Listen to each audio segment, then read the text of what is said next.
Previously, and the new recruits returned to their posts. Borachio and Conrad came out of the garden, talking about what they had just done. In case you forgot, it involved lip locking and a window.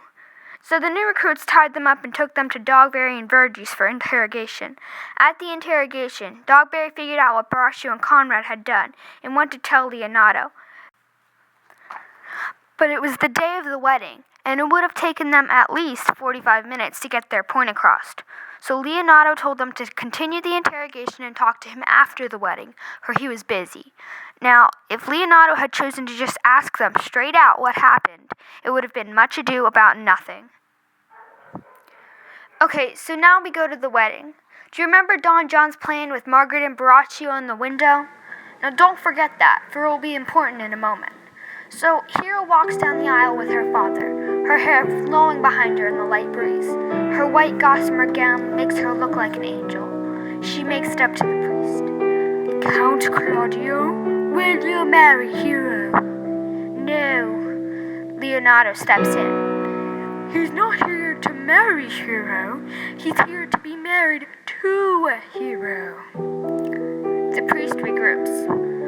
Will you be married to Hero?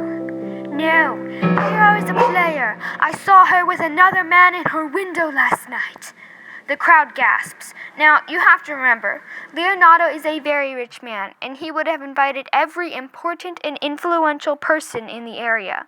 I mean, this is the marriage of his little girl. It's going to be a big event. So, for Claudio to publicly humiliate Hero is a pretty big deal. Anyway, Hero faints with the weight of the accusation, for she has been very shielded all of her life. She has never had a boyfriend or dated anyone. Beatrice runs to her. Leonato, being the tactful person that he is, started yelling, Does anyone have a knife sharp enough for me to stab myself? Hero, die! Hero, die! What a nice father. The crowd rushes out, along with Don Pedro and Claudio. Don Pedro backed Claudio up when he said that Hero was cheating on him. Since Don Pedro has such a good reputation for always being honest, it was pretty hard to deny. Leonardo starts to whack Hero, but his brother Antonio holds him back. Wait, said the priest. She wouldn't have fainted if she is guilty. Listen to me, Leonardo. I have a plan. We should pretend that Hero is dead, for then the people who did this will come out. If it turns out she's guilty, she can just quietly go off to a convent somewhere and no one will know the difference. So Leonato agreed to go along with this, and Margaret and Ursula help Hero up to her room. Beatrice sits there, crying. Benedict comes over to her. Get a grip on yourself, Beatrice, and go help your cousin. No, I'm just kidding. This is what really happened. Oh, Beatrice, there must be something I can do to make you feel better. Beatrice shakes her head. Come on, Beatrice, I'll do anything for you. I am in love. Anything? Anything. Kill Claudio. What? Are you crazy? I am not going to kill my BFF. Then you don't love me. But I do love you. Beatrice gives him one of those stares that seem to see right through you. Benedict started to break down. Okay, I'll challenge Claudio to a duel. That all right with you? Beatrice nods her head, stands up, turns to face Benedict and slaps him in the face. That's for hesitating. And she walks off. Now, everyone who cares about Hero is mad. Like, really mad. Like, tear the head off the person who did this mad. So Leonato, who remember is Hero's father, and Antonio, who is Hero's uncle, went to find Don Pedro and Claudio to get revenge. So first they stalked them until they had cornered them in a barn. Then they pounced. Leonato jumps Claudio. You killed my daughter, I kill you! And he started to punch Claudio in the face. Don Pedro pulled Leonato off Claudio. Get a hold of yourself, man! You took a part in killing my daughter, too! Leonato jumped Don Pedro. Antonio had to pull him off the prince. Hey, how about I'm trying to kill them right now? We deal with them later. That way we get our revenge without killing them the dirty way. Fine. And they walked away, Leonato shooting final glares over his shoulder. Now, Don Pedro and Claudio were feeling pretty crappy about this meeting, and along comes their good friend Benedict. Now, Benedict has always been a funny dude, so Don Pedro and Claudio were expecting him to lift their spirits. Boy, were they wrong. Benedict, buddy, how you doing? Is your love life going good? Actually, come to challenge you to a duel. A what? A duel. Be here tomorrow afternoon and we will duel to the end. Benedict trotted away on his horse. Jeez, we have a lot of appointments tomorrow. Yeah.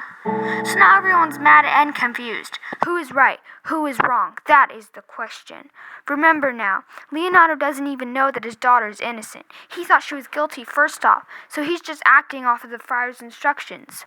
Okay, so Leonardo told Dogberry and Verges to continue their interrogation during the wedding. They found some valuable information. Great and kind sir, I want to thank you for your insolence in treating us so kindly. What we found is a very invaluable meaning. And Dogberry just kept blabbering on about how good Leonardo was to them and going in circles around the real thing. Finally, Leonardo stepped in. Stop blabbering, you blithering idiot! Braccio, what have you done? Well, it was Don John and I. I'm not going to bore you with the whole story. It's everything you just heard. Don Pedro and Claudio were standing right there during the whole thing, and they rightly felt terrible. Claudio fell on his knees and started crying like a little baby. Leonardo, what can I do to make it up to you? Well, you have to do 3 things. What are they?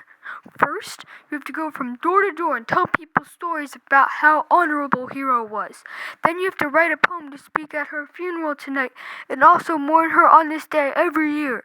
You also have to marry my niece, who looks a lot like Hero. Claudio continued to grovel at Leonardo's feet, nodding his head and whimpering like a whipped dog. That night, he delivered his poem with much tears on his part. Hero is dead as can be. I killed her. Her death killed me. She's now in the ground. She is mentally sound. She should be wearing a crown. And alive she should be. Meanwhile, Benedict was trying to write a love poem for Beatrice. Beatrice, thou art as sweet as a baby's bottom, and smell like fresh cotton. Seriously, how could this guy be so bad at writing? He verbally spars with Beatrice every day. Anyway, I forgot to tell you that Don John, aka Porta Potty, had left town. That almost proves that he is guilty. But back to the present. Beatrice walks through the door while Benedict is trying to write the poem. He immediately stops and shoves it into his pants. Why, hello, dear Beatrice, I have missed you. And you too, Benedict. I trust you intend to kill Claudio, for I saw him alive and ticking this afternoon. Yes, dearest, I intend to duel him tomorrow afternoon. Ursula runs into the room. Beatrice! Benedict! Hero has been proven not guilty. She's to get married to Claudio this afternoon. Come, Beatrice, you must wear a veil so that Claudio doesn't see through our ploy as you walk down the aisle. And they hustled away. Benedict went downstairs to talk to Leonardo. Leonardo, I want to marry Beatrice. Leonardo, of course, says yes, and they all move on with the preparations for the wedding. So that afternoon, Claudio is waiting at the altar, and Hera and her veiled bridesmaids walk down the aisle. Hera walks up to Claudio. Claudio, being the cheesy person that he is, starts talking to her. Oh, dearest, show me who you are. Hera takes off the veil. Hero, oh, Hero, is it a ghost I see? No, it is the real you. Drama queen. After they happily kiss, Benedict walks up to the altar. Beatrice, do you love me? No, not any more than a friend. Do you love me? Why, of course not. Hero and Claudio run up with the love poems they had both written. Well, these certainly are something else. Thou art the love of my life. You cut through me like a knife, said Hero. Yeah, Benedict, I'm not going to read yours because it is considered offensive on so many levels. Claudio looks at Benedict like he is crazy, which he probably is. He gets down on one knee. Beatrice, will you marry me? Yes, Benedict, I will. Then let us all dance. There you go, the cheesiest ending in the history of endings. Wait, I can beat it. They all lived happily ever after. Whatever that means. So there you have it, folks. Much Ado About Nothing. If you can believe it, you just listened to a Shakespeare play. You might even have learned something. What a horrifying thought, and one that I can promise you was never my intention. Hope you all have a good rest of the day and all that humbug. Jordan McKinney, signing out.